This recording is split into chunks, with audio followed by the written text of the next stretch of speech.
Happy people build their inner world. Unhappy people blame their outer world. Good morning, student. Welcome to a very fine morning. Hope so. All are healthy and safe. So, today we are going to start up with Geography, Chapter 4, that is Exogenetic Processes, Part 2. In this, we are going to deal with exogenetic processes, work of rivers, and landforms. Let's see about exogenetic processes. We have learnt in the previous lesson that the Earth's surface wears away because of erosion. The eroded material gets carried away by agents. When the speed of the agent reduces, the material gets deposited. The agent like running water, glaciers, wind, sea waves and groundwater do the work of erosion, transportation and deposition. Because of these agents, the Earth's surface keep on undergoing changes and new landforms are formed. We will study some of these landforms in this lesson. Work of river and landforms. Running water flows naturally in the direction according to gravity along the slope and make its own way. This is called flow of water. When many such flow of water come together, a river is formed. The slope of land, the type of rock, volume of water flowing in the river, and the length of flow, length in the river, etc., are the factors on which the erosional, transportation, and depositional work of the river depend.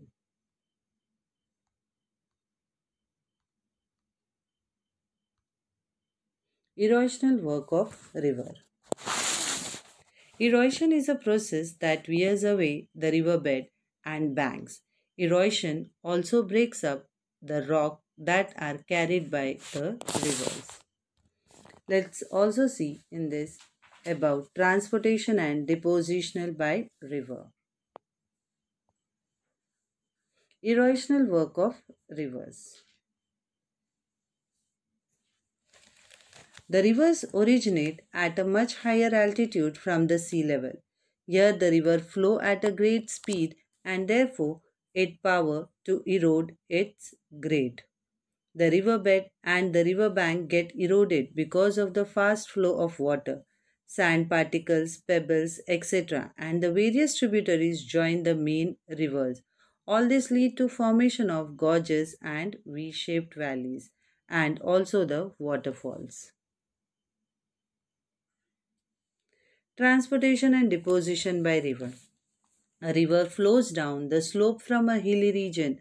At the foothills, the change is the slope caused deposition of coarse sediment. As these are deposited in a triangular shape, they are formed an alluvial fan. As the steepness of the slope decreases and the transporting capacity of the river reduces, it starts flowing slowly. It bends, that is, meanders, often in its way, in an effort to cross even small obstacles. By the time the river reaches the sea, its riverbed become very wide and its speed become very slow. The sediment of the river get deposited in its bed on its bank. The factors that determine deposition of sediments are the length of rivers, volume of water, amount of sediments, and the slope of the river and the earth's surface. Thus, landforms like floodleaves, floodplains, and deltas are formed because of the deposition of the sediments. So, in this video, children, we saw about V-shaped valleys and gorges, then alluvial fans, floodleaves, and floodplains. So, this was all about work of rivers and landforms. In the next video, we'll be dealing with work of glaciers and landform. Children, continue with your eye exercise before starting up with the next video. It is better to light a candle than to curse the darkness. Good morning, students. Welcome to today's next video. In the last video, we have discussed about work of rivers and landforms. In this video, we'll be dealing with work of glaciers and landforms. Work of glaciers and landforms. In regions where the temperatures are generally below freezing point, precipitation is in the form of snowfall. Layers of snow accumulate on Earth's surface because of snowfall. The heavy weight of this overlying layer makes the snow move along the slope. At the base of the layer, the snow starts melting because of friction and pressure from above. Glaciers start moving slowly along the slope. Like the river, a glacier too carries out the work of erosion and transportation and deposition. So, erosion of work of glaciers and transportation, deposition by glaciers. Glaciers can be thought of as moving mountains of ice as they move over the landscape. The cause glacial erosion, which is defined as carving and shaping of land beneath a moving glacier.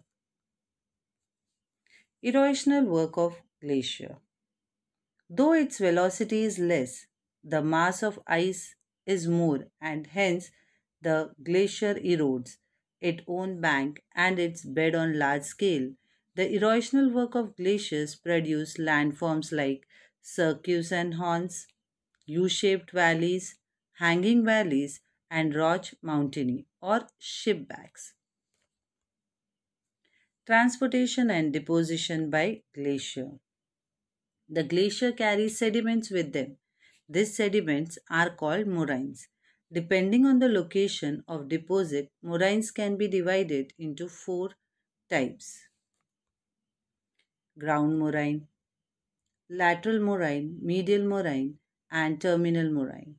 The depositional work of land glacier produce landforms like drumlins and eskers. Children, in this video, we have seen about cirques and horns, U-shaped valleys, hanging valleys, roch mountainy, drumlins and eskers. It was all about work of glaciers and landform. In the next video, we'll be dealing with work of wind and landforms. Continue with your eye exercise, children, before starting up with the next video.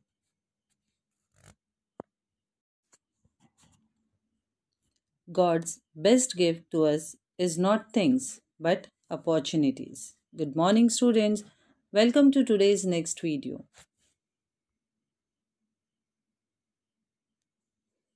In the previous video, we have discussed about work of glaciers and landforms. In this video, we'll be dealing with work of wind and landforms. Work of wind and landforms. You have learned earlier that the movement of air is called wind. Wind is gaseous agent of erosion. The erosional, transportational and depositional work of wind is more prominent in deserts and semi-arid regions, as mechanical weathering occurs on a large scale here. Powdered rocks and sand spreads over a large area. There is hardly an obstacle in the transportational work of wind. Sand particles also get transported along with the wind and they are carried over longer distances and get deposited where the speed of wind reduces. In this way, the wind does the work of erosion, transportation and deposition. So we'll be seeing about erosional work of wind and depositional work of wind.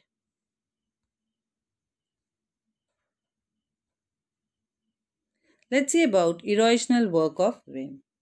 Wind carries small sand particles, small pebbles, that means stones, along with it. This particle cause erosion along rocks coming in the way due to friction. This lead to formation of mushroom rocks, deflation hollows and yardings. Depositional work of winds. Sand particles that blow with the wind are of different shapes and sizes. Those particles which are very fine are carried over larger distances, while the larger ones get transported to shorter distances only. These sand particles get deposited in deserts and semi arid climates. As a result, specific landforms are formed, like sand dunes, barkhans, saves, ripple marks, loose soil, etc., are formed by wind depositions. We have seen over here, children, about mushroom rocks, deflation hollows, yardings, barkhans, ripple marks. This was all about work of wind and the landforms. In the next video, children, we'll be dealing with work of sea waves and landform. Before starting up with your next video, continue with your eye exercise, children. Have a good day and stay safe and stay home.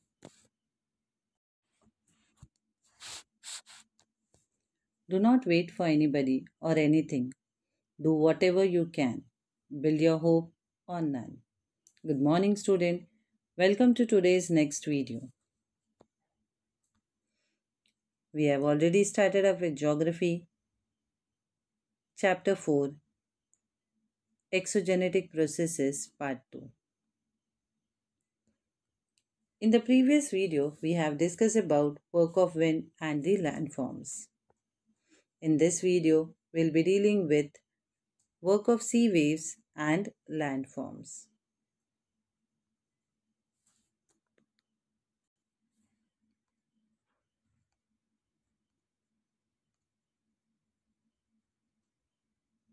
Work of sea waves and landforms.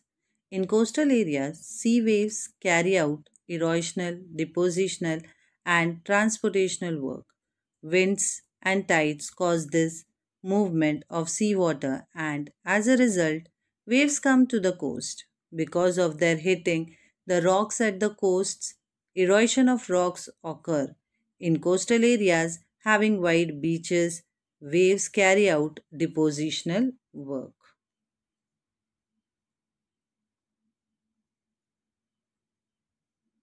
Work of sea waves and landforms.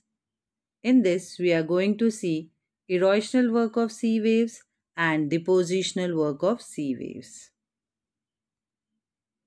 Erosional work of sea waves. When the wave break at the coast, they bring with them water, transported stones, pebbles, sand particles, etc. This lead to the erosion of coast.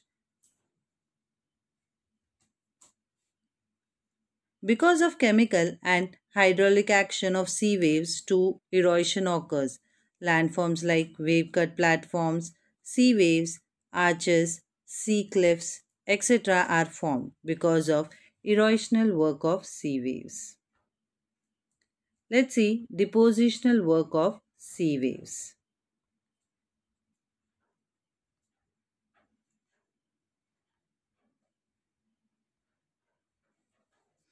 The eroded material accumulate at seabed. Because of tides, they keep on moving towards the coast and away from the coast. They become fine because of attrition and hitting each other. Deposition of such material occur at the places where the effects of waves is less. Landforms like beaches, sandbars, lagoons are formed due to depositional work of sea waves. Work of sea waves and landforms. So in this video, we have discussed about the work of sea waves and landforms. In the next video, we'll be dealing with work of groundwaters and landform. Children, before starting up with the next video, continue with your eye exercise.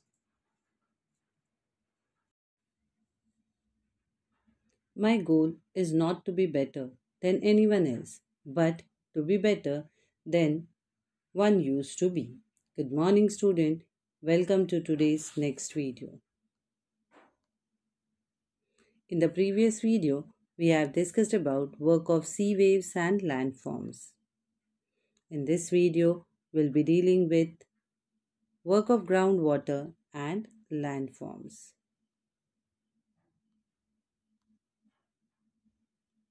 Work of groundwater and landforms. The rainwater seeps below the earth's surface through porous rock or cracks in the rocks. This water accumulates in the non porous layer of the rock. This accumulated water is called groundwater. The soluble minerals in the water get dissolved and flow with groundwater. This is the erosional work of groundwater. When the groundwater evaporates or the volume of soluble mineral is more than the solubility of groundwater, the deposition of dissolved material starts. Landforms like sinkholes, limestone caves, stalactites, and stalagmites are formed. Thus, the groundwater carries out erosional, transportational, and depositional work. So in this video, we are discussing about sinkholes, limestone caves, stalactites, stalagmites. Let's discuss about sinkholes. Sinkholes are cavities in the ground that form when water erodes an underlying rock layer. Two types of sinkhole exist. Let's have discussion on limestone caves. A limestone cave or cavern is a natural cavity that is formed underneath the earth's surface that can range from a few meters to many kilometers in the length and depth. Stalactites. They are columns of calcium carbonate which grow from ceiling of the cave downwards to the floor of the cave. Stalagmites. They are the columns of calcium carbonate growing from the ground of the cave towards the roof. So children, let's have some more information on groundwater table. The upper surface of water accumulated below the ground is called water table. Factors like seasons, porosity of rock, amount of rainfall, etc. affect the level of water table. The water table is closer to the ground during rainy season while it is deeper in the summers. So in this video, we have discussed about work of groundwater and landforms. And children, here we end up with our geography chapter 4, that is exogenetic processes part 2. Continue with your eye exercise before starting up with the next video.